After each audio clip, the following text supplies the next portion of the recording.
he probably still has the image of Jokic last year in the playoffs versus the Suns, and that's Jokic's worst moment in the playoffs. Lone moment where we really saw him vulnerable. That's the worst moment for him in the playoffs. And the Suns this year, they have been, they're the best team in the NBA, let alone the Western Conference. They are 41-10 right now at the time of this recording.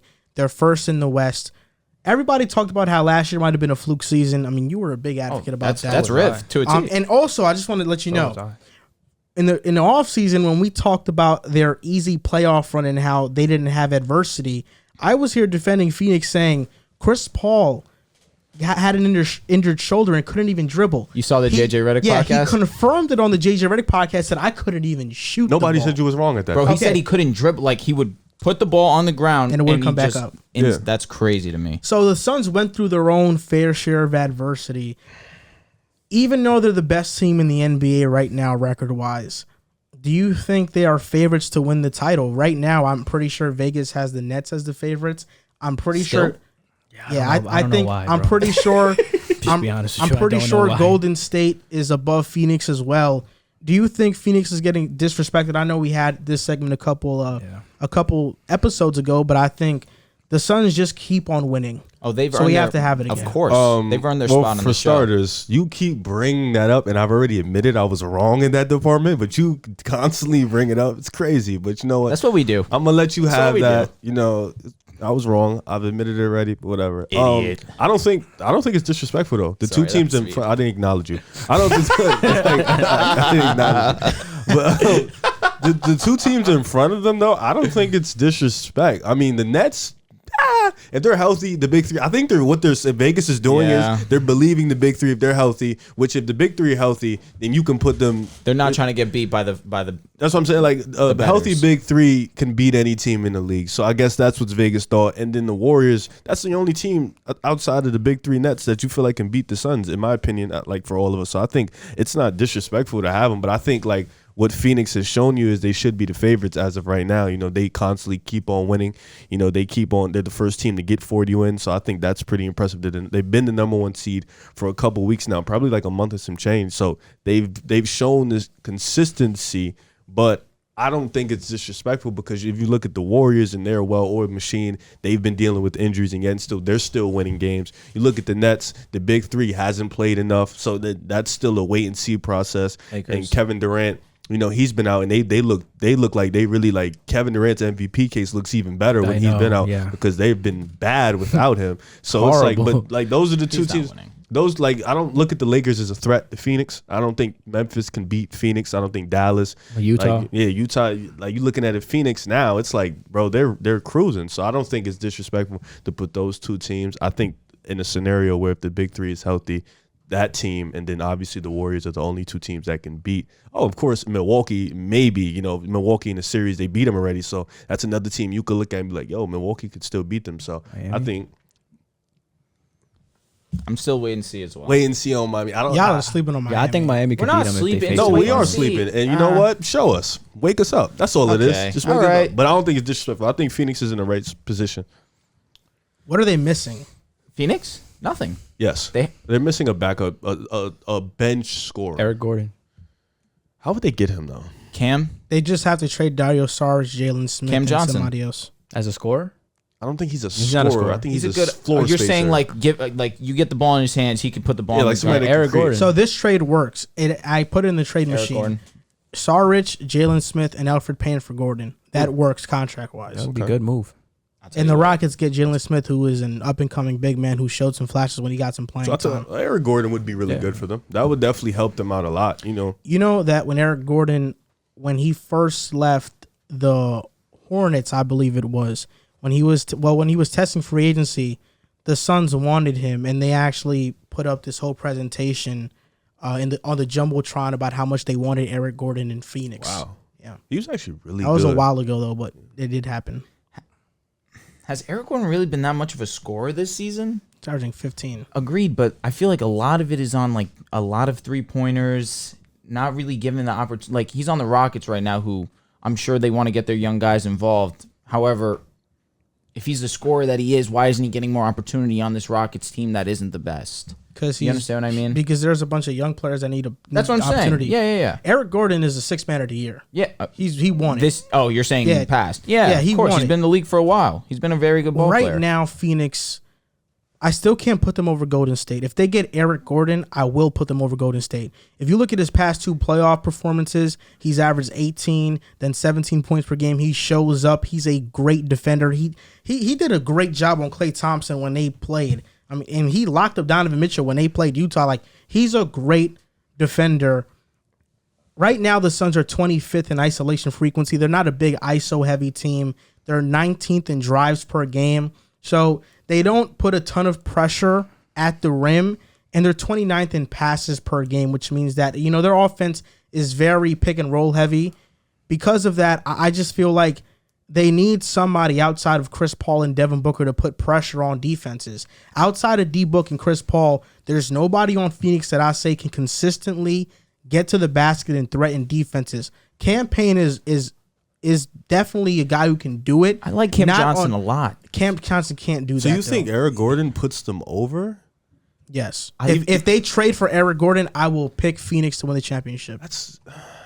That's how much I believe in Eric Gordon. I think he's a great player. He is a great player. That just goes off your belief for Eric Gordon. Like, Cam Johnson's already averaging 12 points. Like, he is a pretty good ball player. He's not. He's a floor spacer. And he's 43% Is he? 3 Hold up. Let me just name you. These 2 teams come to mind. Golden State. They have Jordan Poole off the bench. Is Cam Johnson a Jordan Poole? No. Hell no. He's not. Miami. He's Otto Porter, bro. Is Cam Johnson? Hell no. Is Cam Johnson a Tyler Hero? Hell no. He's not. Cam Johnson is Otto Porter. But I feel like at this point in time, there's a lot of players in front of him right now. He's still a young guy. You still He's have 25. Who's in front in of him? there or in this organization. You have Jay Crowder, you have Mikal Bridges at his position. You still have Devin Booker, you have Chris Paul, who are gonna get more opportunities than he is. They're just guys in his way right now, and he's still producing. They're better. I mean, he's producing. I don't think Cam Johnson's a bad player. He's shooting 43% from three. Cam Johnson is floor spacer. Cam Johnson He's is a 3&D always player. Cam Johnson has always been a phenomenal 3-point shooter, even dating back to his college days. It's actually surprising that before this season he didn't shoot 40% from 3 during the regular season. Like, he's been in the league 3 years. Like, I apologize for calling him a young player. Is that all right? He was a 4-year. I understand. Mikal Bridges was drafted after him, and he's younger. Well, Cam sat a year in college because he transferred, so you have to sit a year. Cam Johnson was a 24-year-old rookie, right? Or 23? 24. 23. It was 23. He turned probably 24 in the midst of He's 25 the season. right now. So he probably turned 24 in the midst of, but he had to sit a year in college because he transferred to UNC. Cam Johnson is good. I'm not saying he's not good, but Eric Gordon by far becomes their best 6th man or their best option off the bench if he goes to Phoenix. Like, by far. He can give you 18 to 20 any single given night. Any single given night. And he's shooting 42% from 3. Yeah. And he's a very gritty defender. Seen him on Houston. Right now, their backup 2 guard is Landry Shamet, and he's inconsistent. Yeah. They need him. Yes. I think last year their biggest problem was He just can't guard. Last year their biggest problem was big depth, center depth. I agree. But now they have it. It doesn't matter whether it's Aiden Biyombo, McGee, or Smith. They all step into a role and play fairly well, mostly due to Chris Paul, in my opinion. I just feel like Eric Gordon is that player that takes him over the top. I really do. Or maybe also like a Jeremy Grant, but Jeremy Grant would never accept a role like that. He's starting. He wants to start. He doesn't want to start. He wants to be a star. That's particularly starting. No, but that's different. He wants to be the man. He wants to be the main option and keep his money. Jeremy Grant is wild. You can still get paid though and be a role player. He was pretty valuable in that Denver team as well too during that bubble run. I don't think he wants to go back to that though. He doesn't want to go back to that role. He thinks he can do better things. He can average better points. I don't know about winning. He won't win as a main option. I mean, you're looking at Eric. Eric Gordon is definitely intriguing though. It is intriguing because you got to look at the Warriors. They got Jordan Poole off the bench. He's giving you 17. The Warriors have depth for days. Steph, Clay, Dre. You know what I'm saying? They're Otto Porter. Like it's like dudes. They got Gary Payton. Yeah, even they got Kuminga. Yeah, Gary Payton. Now Kuminga's coming in. That's what I'm saying. Like jam was nuts. Like their team is so deep. It's like it's tough. They even JTA, Bielitsa. Bro, it's tough. That's why They got a lot of players. I don't know. Eric Gordon won't fully put me over for them, but it definitely makes it them a lot. Yeah, it makes it a lot closer. I believe in Phoenix, man. I like the Suns a lot. I've said They it just multiple need- times. they just I think need that they one- I think come the back. Suns are going to the WCF. No, they for sure are, but they need that one. They need one more player to get over. Anything less than the WCF's a failure. That's obvious. I will say the matchups that they've had this season have been interesting because game 1, Booker goes out, the Suns still win. Then the next 2, Warriors look very dominant. Christmas Day, Steph didn't have his best performance, and they still won the game pretty easily. I just think it's a little bit different come playoff time. I understand the Warriors have the experience. Excuse me. I think I have the Suns. I think personally right now, the way that CP3 has been facilitating the offense, if he is healthy, you have Booker, who's been an unbelievable scorer, a top 5 scorer in the league right now, in my opinion. DeAndre Ayton, JaVale McGee, does not matter who. Top 5, you said? In my opinion, I think D-Book right now. I just think right now, as a whole, they're playing excellent basketball, and I think they should be coming out of the West. You mentioned how in the playoffs it's different. I think that favors Golden State. I don't think playoff basketball favors Phoenix as opposed to Golden State. This is a 7-game series, in my opinion. The Suns experience goes to Golden State for sure. easily. For sure, I really think I agree. I think Golden State can beat them in 6 right now. I think this is a 7-game series. You bring it back to Phoenix, where Phoenix, I guess, has shown that they can be vulnerable. That being said, I think this home field advantage will give them the benefit of the doubt. Right now, who do you think's the MVP of the Suns? Chris Paul. Chris Paul all day. Chris Paul for Probably me. Chris Paul, because he does a little bit more. I'm surprised none of you guys are saying Devin Booker. Devin Booker is the offensive juggernaut, a He's the scoring best scorer juggernaut on the team, but he's not the most important to the team. I don't want to sit here but he's improved a lot in his game. Like Defensively, he's gotten better too. being Sure. a better path, but Chris Paul is the engine that he makes the team go. Like he's Chris him. Paul And has a track defensively record too, of this. he's still an anchor.